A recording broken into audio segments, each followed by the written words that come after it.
Sardinas with tomato. Tapos may itlog. And yung tira kagabi na chicken.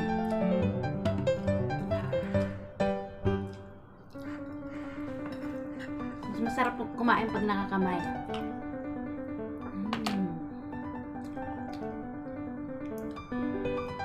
Ay.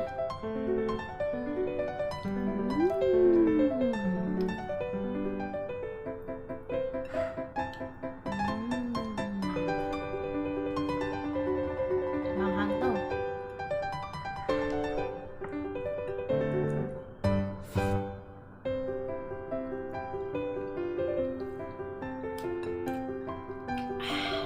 Manghang.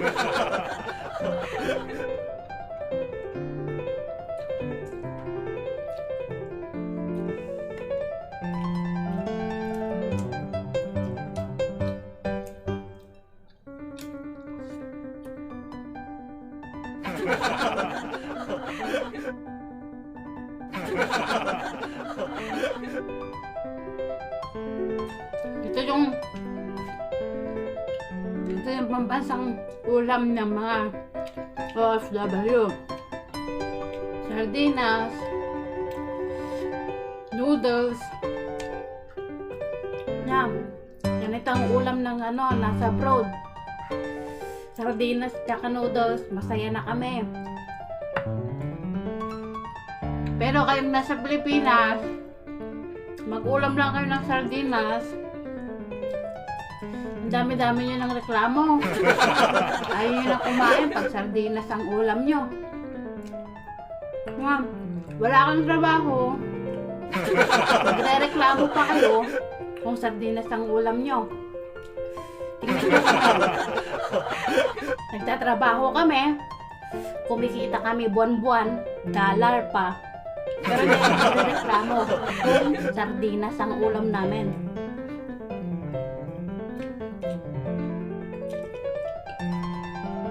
Nakakatrabaho na kami ng karne pag day off. Yung mga maglulutong kaibigan.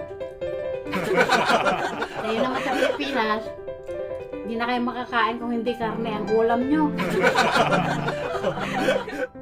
Lakas nyo magreklamo. Ano makang trabaho?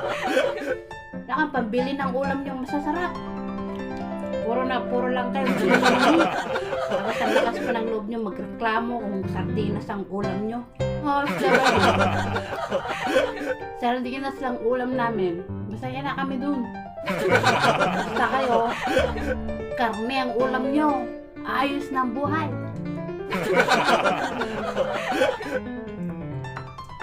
Pero pag kami nagkasakay, wala kayong pakialam. Katapusan na. Yan. Sunod-sunod ang message. Kailan magpapadala? Gusto nang kumain sa Jollibee.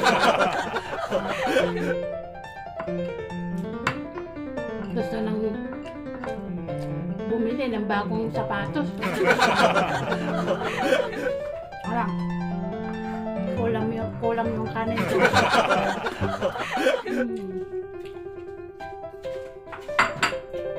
Ako dito.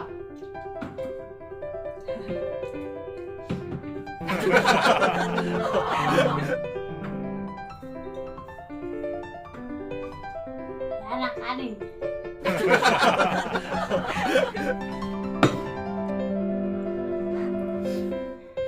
Itong kanin ko, isang cup. Ako nakakain ng kanin. Kasi yung alaga ko, noodles ang gusto niya. Kaya, kanin ako. Itong niluto ko, isang cup lang. Pangalawang na to, sandok. So, tuloy natin. Yung mga pamilya sa Pilipinas, nire-reklamo talaga sila pag sa ulam nila sardinas. Hindi yan. Sardinas na naman. Hindi na lang magpasalamat kasi may ulam. Kasi wala. Pero kami mga OFW, kami yung kumikita. May pera kami buwan-buwan. Nagsalar pa. Pero hindi kami nagre-reklamo pag sardinas ang ulam. Ano bakit? Kasi, mas mahalaga sa amin na magpadala sa inyo para hindi kayo mag-ulam ng sardinas. Kahit kami na yung mag-ulam ng sardinas na kumikita, huwag lang kayo. Yan, ano? Ganyan kami mga OFW. Todo tipid kami. Todo tipid. Basta huwag lang kayo magbubutom. Yan ang buhay namin. Pero sana naman, kumustahin nyo naman kami kahit wala pang sahuran. Diba? Kumain ka na ba?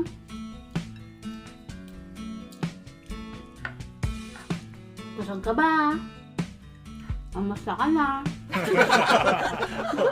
Simpleng bagay lang. Kahit wala kang kailangan, mangumusta ka. Kumustahin mo yung pamilya mo. Nila sa abroad. Kung okay lang ba sila. Oo, nakikita nyo. Nakangiti sa picture. Sa My Day. Pero ang totoo niyan, hindi totoong ngiti yun. Kundi ngiting pagod. Ngiting nangungulila sa pamilya. Kaya, at wala kang kailangan sa pamilya nyo, ang mga kapatid nyo, anak nyo, nanay nyo, tatay nyo nasa abroad. Kumustahin nyo naman. Kasi, habang kumakain kayo na masasarap dyan, karne-karne kayo yan. Kami dito, nag-uulam kami ng sardinas, noodles, itlog. Kaya hindi kami nagre-reklamo.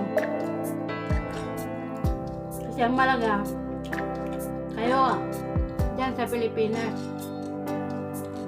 hindi pwedeng magutom.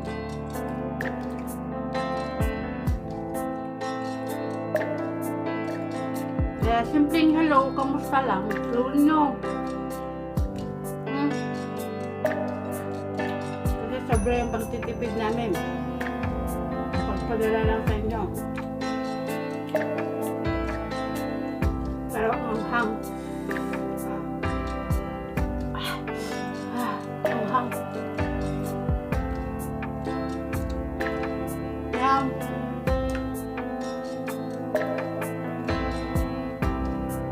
hindi tayo luho.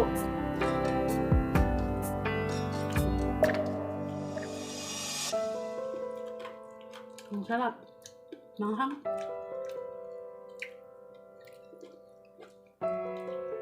Yan, bus niya. Wala nang kanin. Nabus ko yung isang cup.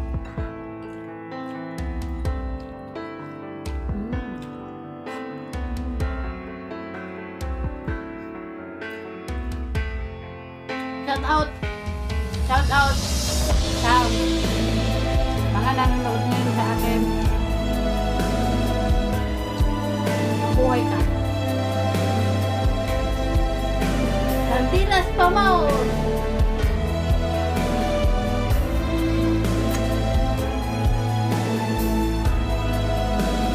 Shout out sa lahat ng nanonood ngayon dito sa aking video. Shout out sa inyo. Mabuhay tayong OFW. Sardinas!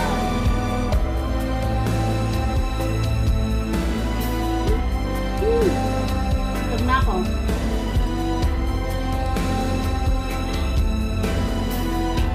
Ito, mayroon pa natira. Wala rin po bukas.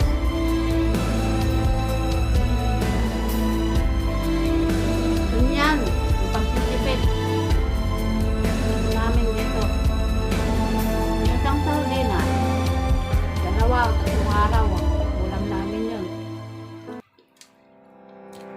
Kayo dyan, yung isang kilong karne, isang kainan lang. My goodness. Ay, sipon ko. Nagod na.